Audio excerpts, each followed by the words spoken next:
sini nih, pernah nggak sih Bu mengalami kasus-kasus etika? Saya nggak mau mutusin sendiri. Maka Ibu bukan sama yang ibu kan udah punya jawaban sendiri gitu Pak.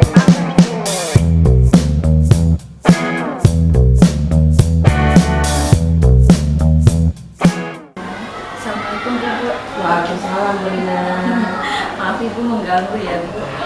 Waktunya ini mau ada sedikit tentang wawancara tentang dilema etika Ibu. Ya. Ini pertanyaan pertama, Ibu selama menjadi kepala sekolah di sini nih, pernah nggak sih Bu mengalami kasus-kasus yang menurut Ibu tuh menjadi dilema etika? Kasus dilema etika ya? Pernah ada gitu kan. Jadi saya mengapa saya tahu ini dilema etika, ini rujukan moral gitu kan. Saya amati dulu nih gitu ya, kasusnya ini merujuk kemana. Kalau dilema etika kan berarti benar lawan benar dan dia tidak ada norma hukum yang dilanggar gitu ya. Jadi termasuk belum. Tadi kan sudah yang mengidentifikasinya, itu sudah dilema etika apa gitu ya. Oke, selanjutnya Bu, bagaimana sih Ibu menjalankan nih dalam pengambilan keputusan nih untuk kasus-kasus untuk kedua benar sama benar atau mengandung nilai-nilai kebajikan? Jadi itu dia tadi, saya amati dulu ini termasuk kasus apa nih peristiwa ini gitu ya. Setelah saya yakin bahwa ini adalah dilema etika, saya nggak mau mutusin sendiri. Maka saya berkonsultasi gitu ya dengan wakil-wakil saya. Di sini kita kan punya dua wakil kurikulum dan wakil kesetaraan. Juga ada guru senior yang bisa memberikan masukan gitu ya. Sebagai saya dasar untuk mengambil keputusan. Ya, selanjutnya langkah-langkah seperti apa yang Ibu lakukan selama ini untuk mengambil keputusan? Langkah-langkahnya yang pertama saya berpikir dulu sejenak. Berpikir dulu apakah ini termasuk dilema etika atau rujukan moral. Kemudian saya berkonsultasi dengan sesama rekan-rekan kepala sekolah dan pengawas, lalu saya juga minta saran dan pendapat dari Dewan Guru. Memang sih Bu ya, kita harus minta saran. Betul. Oke, hal-hal apa saja yang selama ini Ibu anggap efektif dalam pengambilan keputusan pada kasus yang Ibu hadapi? Yang efektif itu yang pertama, kita tidak mengambil keputusan secara sepihak gitu ya, dan tidak terburu-buru. Makanya kita perlu konsolidasi dan konsultasi, itu yang pertama. Yang kedua, kita meminta saran-saran dari orang tua kita ya. Dalam hal di sini kita punya pengawas wilayah gitu ya. Kita minta arahan beliau. Kemudian kita punya kasatlah di sini yang mungkin sekiranya bisa kita minta pendapat. Tapi kalau memang sifatnya intern ya cukup saya, wakil, guru senior, dan bahkan mungkin kita serahkan ke Dewan Guru. Senior lebih utama. Terus hal-hal apa saja yang merupakan tantangan Ibu selama pengambilan keputusan pada masa ini?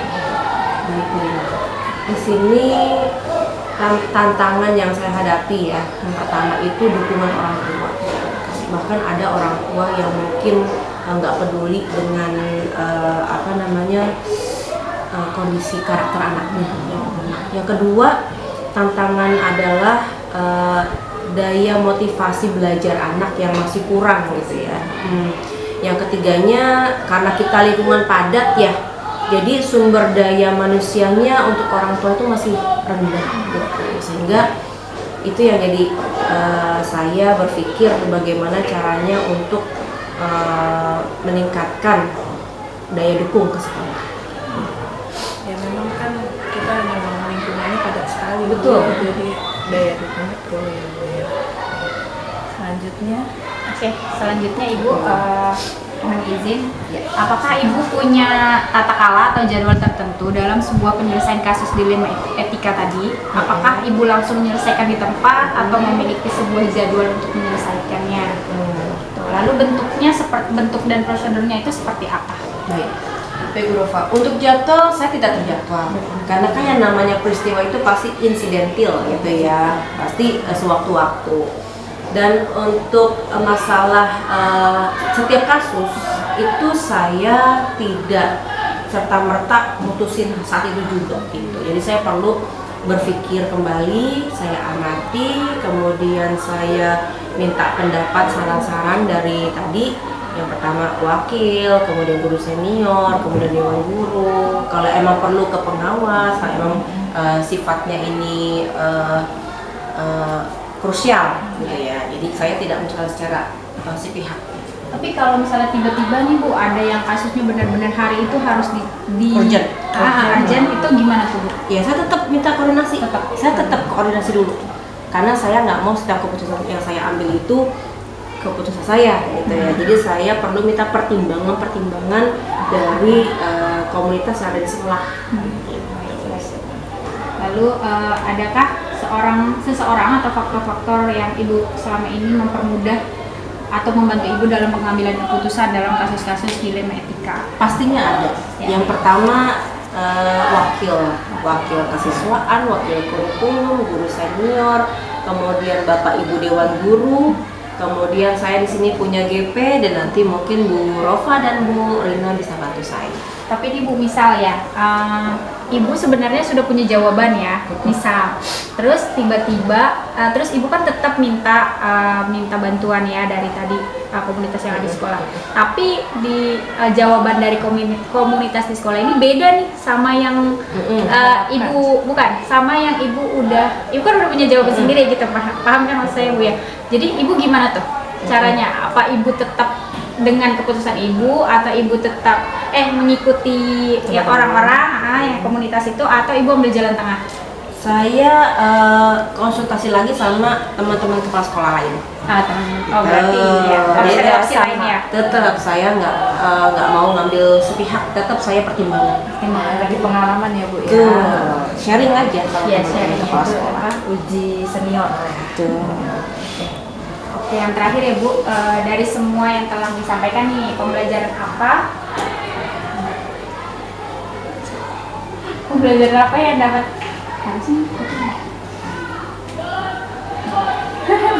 kira-kira ya Bu, dari yang tadi kita sudah diskusikan, kira-kira dari keputusan dilema etika, kira-kira ada nggak sih pesan-pesan untuk kita nih Bu, calon-calon GP, Untuk berbagi pengalaman dalam pengambilan keputusan Bu. Yang pertama ya, setiap keputusan itu jangan diambil tergesa-gesa gitu. Selalu pikirkan kembali 1, 2, 3 kali. Yang pertama, tentukan apakah ini benar-benar termasuk bujukan moral atau dilema etika. Yang paling sulit itu dilema etika, karena dia benar-benar benar lawan benar. Itu langsung ke hati. Sebenarnya sih keputusan hati ya. Hati dengan pikiran kita tuh harus benar-benar tepat gitu ya. Kemudian setiap pengambilan keputusan itu kita tidak mengambil sendiri. Kita punya orang-orang yang bisa membantu kita gitu ya, bisa memberikan ide atau saran-saran yang terbaik gitu ya, karena 2 kepala itu lebih baik daripada 1 kepala gitu. Dan yang ketiga, jangan pernah terburu-buru mengambil keputusan seurgent-urgentnya keputusan itu diambil gitu ya. Jadi tetap harus kita minta pertimbangan dari orang-orang yang mungkin bisa membantu kita gitu. Kalau emang kita mentok ya, kita punya orang tua tadi, kita punya pengawas gitu ya. Mentok-mentok ya ke pengawas, kita konsultasi dan saling koordinasi. Jadi intinya koordinasi ya Bu ya. Gitu. Jadi keputusan itu, apalagi seorang pemimpinnya, apa yang dia putuskan itu pasti berdampak pada satuan pendidikan yang dia ayomi gitu ya. Jadi salah pengambil keputusan maka salah semuanya. Jadi harus benar-benar dipikirkan, jangan sampai salah langkah, karena itu akan berdampak ke masyarakat, ke peserta didik, dan bahkan sampai ke stakeholder kita. Tapi di luar konteks ya Bu, Ibu pernah nggak ngerasa salah mengambil keputusan selama Ibu jadi pemimpin? Pernah, cuman saya kan tadi saya bilang, karena yang saya ambil itu nggak pernah keputusan saya sendiri gitu ya. Jadi terkadang saya berpikir, oh ya kita kan nggak boleh. Tapi setiap sesuatu yang sudah diputuskan itu kan pasti ada dampaknya gitu ya. Dan dampak itu bisa kita perbaiki kalau kita salah. Gitu. makanya kita selalu koordinasi, intinya kan ke situ. Kalau kita memutuskan dengan sendiri, maka kita salah sendiri dan kita nggak ada yang bantu. Tapi kalau kita ngambil dengan jalan koordinasi gitu ya, maka dia akan bantu kita juga untuk memperbaikinya. Oh ya, ternyata saya di sini kemarin saya salah gini, kita harus gini, ya udah yuk kita bareng-bareng. Karena kan keputusan bersama intinya. Jangan sampai kita jadi pemimpin yang arogan, ya, pemimpin yang nggak mau mendengar pendapat orang, maka pemimpin yang seperti itu lama kelamaan akan jatuh. Itu Ya, masih Tuh. koordinasi. Tapi kan zaman sekarang banyak ya Bu ya yang suka cuci tangan ya Bu ya. Ya. Jadi kita sudah berkoordinasi nih, mencoba nih, tiba-tiba kita salah mengambil keputusan dan orang yang kita ajak koordinasi tuh nggak mau bertanggung jawab Bu. Gimana tuh kita cara menghadapinya? Baik. Makanya kita koordinasi nggak cuma satu orang, gitu ya. Kan tipe-tipe orang itu beda-beda dan beberapa Burina pun sudah paham gitu ya. Makanya kita perlu coaching gitu ya. Jadi kita nggak cuma satu orang, tapi kita ke komunitas. Bila komunitas itu jadi nggak cuma satu step gitu ya. Kalau emang kita kurang yakin lagi, kita tanya sama yang satu profesi sama kita tadi sih, rekan-rekan kepala sekolah itu kan pasti punya bermacam masalah yang mungkin sama gitu ya, punya pengalaman intinya yang bisa dia sharing ke kita gitu sih. Menarik banget ya Bu ya. Kita jadi bisa nggak ya kita ngambil keputusan yang benar gitu, insya Allah ya. Intinya sih kita kalau niat kita baik, insya Allah kita akan dipertemukan dengan orang-orang yang baik dan jalan yang kita lalui pun akan dipermudah sama Allah. Intinya niatin dulu di hati kita tuh untuk kebaikan. Intinya gitu, kalau kita niatnya udah baik, dipertemukan sama orang baik dan hasil juga nanti insya Allah akan kita dapat. Karena banyak ya di sekolah kita kan dilemanya tuh banyak banget, dilema etika apalagi lingkupnya kayak gini. Makanya istilahnya dari ilmu yang kita dapat di CGP ini, kalau kita nggak berbagi dengan teman-teman yang lainnya, kita capek sendiri. Iya betul. Tuh, jadi kalau misalnya kayak model restitusi gitu ya, kita mulai ajarkan teman-teman untuk merestitusi, kita mulai ajarkan teman-teman untuk meng-coaching, jadi nggak lagi labeling gitu kan. Kamu nih kayak tadi ada anak yang nabrak hidroponik gitu ya, saya nggak lagi, kamu ini enggak, ini kenapa gitu, kita tanya. Jadi kita praktekin supaya nanti teman-teman kita juga bertanya, kok bisa sih ya. Menurut saya kayak Burina gitu, kayak Burina sudah kelihatan untuk meng-coaching murid-murid dan bahkan teman-teman ada yang sudah ter-coaching gitu kan. Itu terus dibangun gitu ya. Jadi kita budaya yang sudah positif ini jangan sampai hilang. Kalau perlu ide-ide yang lebih positif lagi, ayo gitu ya kita jalankan, jangan sampai hilang, jangan sampai kita punya sendiri nggak mau bagi-bagi, salah. Makanya kenapa guru penggerak itu tergerak bergerak menggerakkan, ya itu dia intinya menggerakkan ini gitu ya. Tuh, jadi saya mohon Bu Rofa dan Bu Rina juga bisa menggerakkan sekolah ini supaya kita lebih berbudaya positif. Budaya yang sudah positif jangan sampai hilang, tapi justru malah lebih kuat dan lebih meningkat lagi gitu. Program-program apa nih yang mesti kita jalankan gitu. Makanya saya di sini saya nggak pernah bilang saya pemimpin, tapi saya manajer gitu ya. Bapak Ibu punya ide, monggo silahkan gitu ya. Bu, kita bangun hidroponik di sebelah sini, Bu, kita bikin taman baca di sebelah sini. Jadi saya merasa nggak sendirian gitu ya.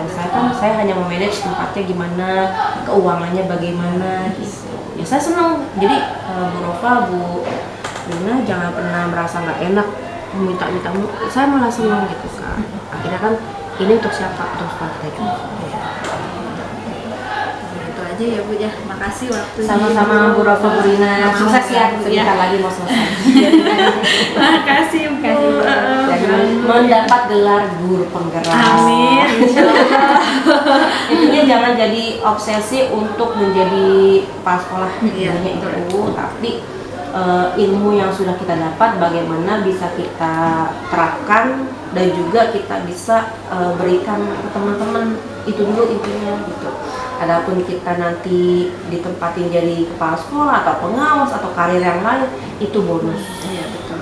Memang banyak banget Bu, apalagi selama ini kita nggak tahu ya oh ternyata yang selama ini kita jalankan ini namanya ini. Iya. Dan gak ada teman kuliah yang lain. Iya benar, gak ada yang nyamain. Kita kadang udah pernah ngejalanin tapi nggak tahu namanya ini Iya. ternyata coaching gitu, restitusi ya Oh benar. ternyata kita nggak boleh kayak gini. Oh ini namanya ini. Ternyata ngasih hadiah pun nggak boleh kan? Iya betul. Iya. Kita baru sadar, oh ternyata selama ini saya ngasih hadiah. Ayo, yang ini dapat ya walaupun itu misalnya pulpen 1 gitu, Iya. ternyata nggak boleh. Karena Iya. itu bisa menyakiti hati yang lain. Iya betul. Kita harus bisa. Nah, makanya kan sekarang sudah Bu Rofa, ada Bu Rina yang bantu saya gitu kan, ada Pak Daus yang istilahnya nanti saat saya salah bisa dicolek gitu ya. Bu nggak boleh loh Bu, kita kasih reward sama satu yang berhasil aja, jadi yang lainnya padahal dia itu punya kelebihan yang lain. Apakah mungkin dia sering datang pagi gitu kan, tapi kan itu tidak terlihat sama kita Iya, gitu, betul. kasihan gitu. Apakah mungkin dia dari etikanya dia sering bantu temennya gitu kan, setiap temennya nggak bawa dia selalu pinjemin gitu kan, sampai dia ngalah nggak. Itu ada anak yang seperti itu dan itu tidak tercover sama kita. Iya memang. Maka kita punya beban dosa besar ya, 3 dosa besar di pendidikan itu yang nggak pernah, yang masih perlu kita benahi bersama. Memang. Gibran juga kayak gitu Bu. Dia tuh meskipun dalam pembelajaran itu dia nggak nyamuk tapi dia care sama temennya. Dia ngambilin kursi buat temennya untuk duduk gitu. Jadi ayo sini belajar sama aku, meskipun dia speech delay ya Bu ya, berbicaranya masih nggak lancar. Tapi dia ambil bangku, dia tarik temennya suruh duduk. Dan bahkan terkadang ya anak yang berhasil itu anak yang attitude-nya bisa gampang sosialisasi sama Iya, orang gitu ya. Dan anak-anak yang beradab itu lebih berharga daripada anak yang pintar gitu ya. Karena pintar aja nggak cukup, dia pintar bikin uang ternyata.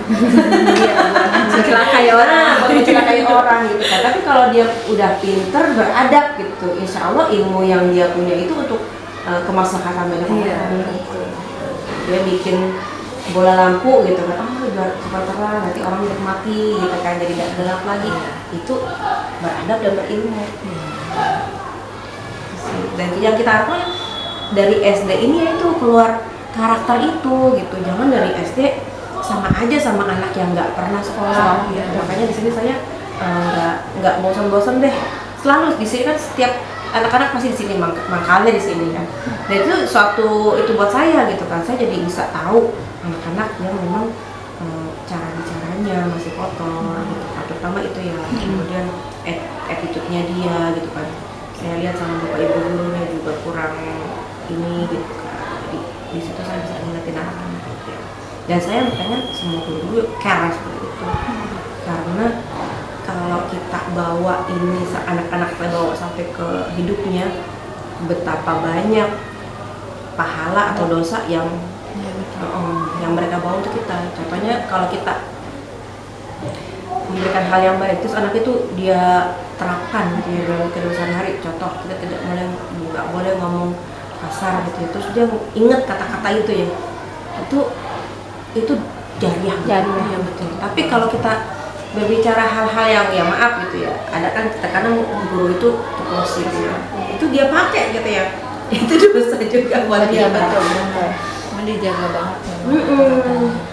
Begitu juga dengan penampilan kita loh, penampilan kita juga sama. Jadi apa yang kita pakai, makanya saya bilang guru itu adalah artisnya anak-anak ya. Jadi kadang kalau mereka melihat gurunya itu nggak rapi, maka dia juga akan berpakaian tidak rapi gitu. Saya melihat saya nih kalau di rumah pakai dasteran gitu ya, guru ini kalau di rumah pakai dasteran nggak rapi gitu kan. Jadi juga pasti akan seperti itu gitu ya. Orang di rumah ini nggak apa-apa sih gitu kan. Jadi walaupun kita nggak bertanggung jawab secara moral di hadapan Allah, cuman kita ke bawah. Jadinya guru itu sebenarnya profesi yang paling berat, karena yang kita ajarkan adalah adab.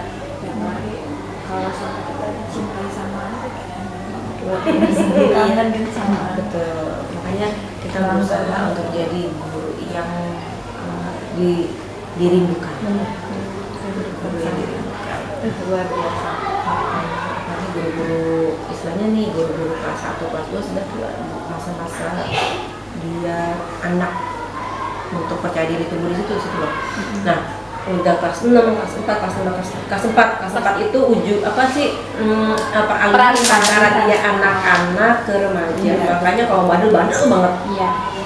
Tapi saya sih pribadi Bu, ini mereka kalau yang perempuan ya masih yang mengelulukan gurunya banget, kayak baru absen udah langsung minta cium tangan gitu. Tapi kalau laki-laki udah mulai sini peralihan juga. Mudah-mudahan terus sampai di kelas 6 seperti itu ya. Jadi tergantung gurunya juga sih. Kalau gurunya bisa ngingetin, insya Allah dia akan ada remnya gitu ya. Tapi kalau kitanya gurunya cuek itu, ya anak itu akan asal diperhatiin ini gitu. Tapi saya punya pengalaman orang tua tuh nangis Bu ngelihat anaknya tuh meluk-meluk waktu kan bagi rapot gitu kan, anaknya tuh meluk-meluk saya gitu, anak-anak pada meluk saya sampai orang tua yang ngomong, Bu di rumah tuh saya nggak pernah tahu Bu dipeluk-peluk nih sama anak, sampai nangis waktu bagi rapot beneran, sampai dia ngomong sama ibu mau ya cerita-cerita, sama ibu mau ya peluk-peluk, saya bilang ya mungkin ibu di rumah terlalu cuek atau gimana, saya bilang galak bisa juga. Sampai orang tuanya nangis Bu cerita sama saya waktu bagi rapot. Terkadang gini ya, anak gini merasa kok mamanya kalau sama temennya kok ngomong sayang sini ini, tapi kalau sama dia nggak ngomong gitu ya. Itu yang dialamin juga sama saya terkadang seperti itu. Jadi padahal walaupun ya anak saya itu tidur sama saya, tapi kan tetap perlakuannya beda sama anak sendiri sama orang lain gitu ya. Terkadang kan saya sering banget, Mami minta maaf ya, Mami minta maaf ya kalau main Mama suka kalau kita masa gitu. Dia maklumi, iya lah, aku kan istilahnya setiap hari ketemu sama teman-teman aku kan enggak. Makanya terkadang kalau temannya datang nih, kok Mama kalau ini nyiapin gitu kan, beliin aku segala macam, tapi kalau aku kok kadang cuma gitu doang gitu kan. Terkadang hal spesial yang seperti itu dia bertanya, aku kan anaknya gitu. Iya. Begitu pula dengan murid gitu. Mungkin orang tuanya jarang untuk berbicara. Ya, 3 magic word itu loh. Maaf, tolong, ya kan, terima kasih. Ini jarang diucapin, makanya anak jadi gitu. Iya.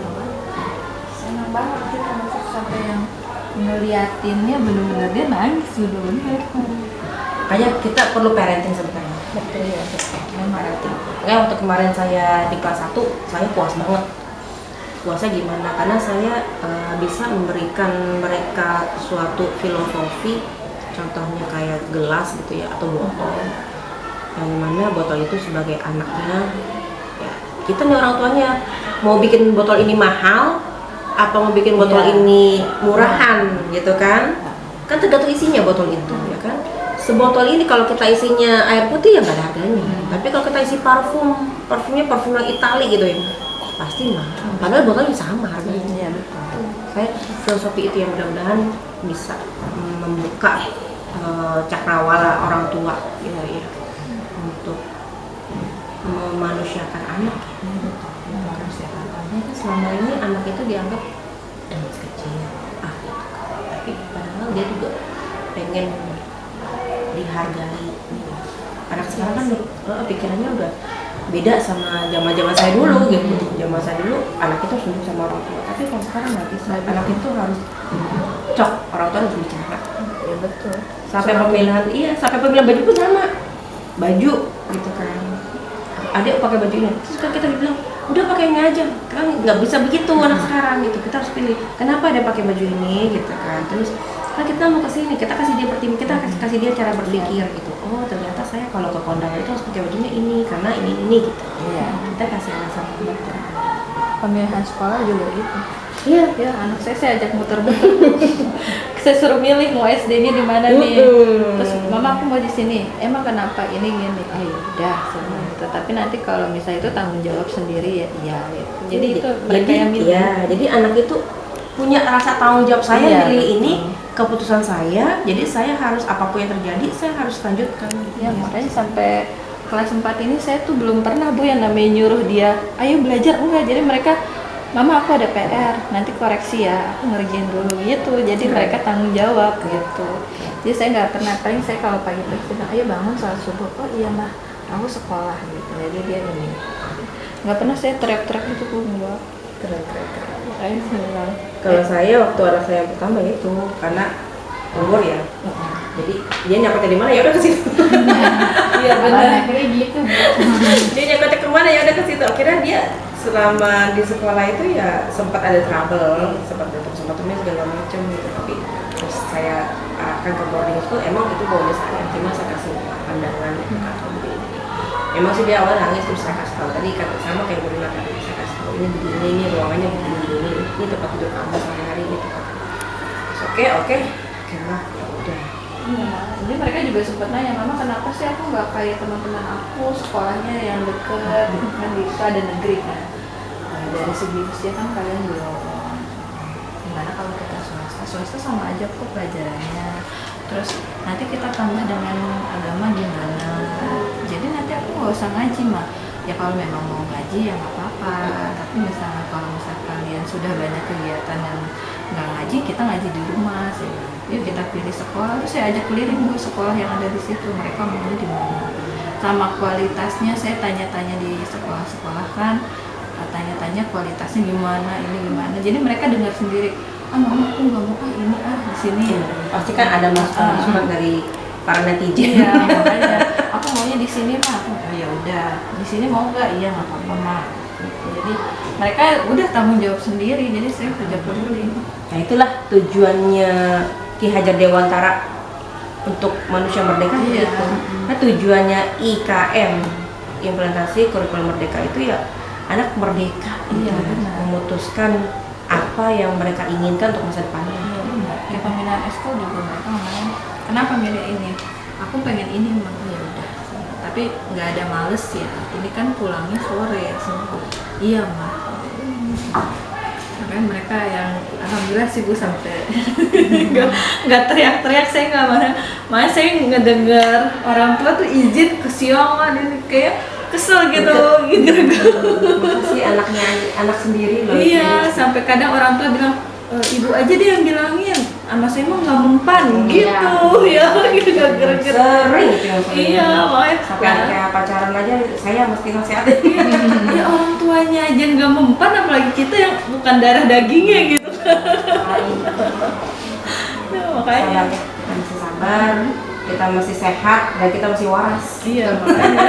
Nah, kadang saya suka bilang, ibu jangan mau dikalahkan sama anak. Saya bilang itu, ya anak aja udah nggak menghargai ibu, ya gimana dengan orang lain, saya bilang gitu. Nah, saya greget banget. Kalau sih analoginya itu aja layang-layang aja. Iya, Kalau orang tua yang tarik gitu, ulur. saya sih layang-layang aja. Ibu tahu layang-layang tahu. Layang-layang itu yang mengendalikan layang-layangnya apa kita yang mengendalikan? Kita lah bu. Iya sama dengan anak. Ibu yang mengendalikan atau anak yang mengendalikan? Itu semua ada di ibu. Kuncinya ada di ibu. Jadi kalau ibu dari kecil sudah membiarkan ibu dimainkan oleh anak-anak sampai dewasa pun ibu kan dibantu. Itu karakter gitu kan. Jadi jangan berpikir anak masih kecil jangan terus kita apapun yang dia mau kita kasih itu salah. Iya memang. Jadi itu jadi karakter sama dia gitu bahwa sukses difasilitasi. Jadi anak nggak belajar untuk susah gitu ya. Banyak pengalamannya. Kita cari-cari. Menarik iya. Ya udah makasih ya Bu ya. Maaf udah enggak ya. Oke, terus semoga Bu Lina.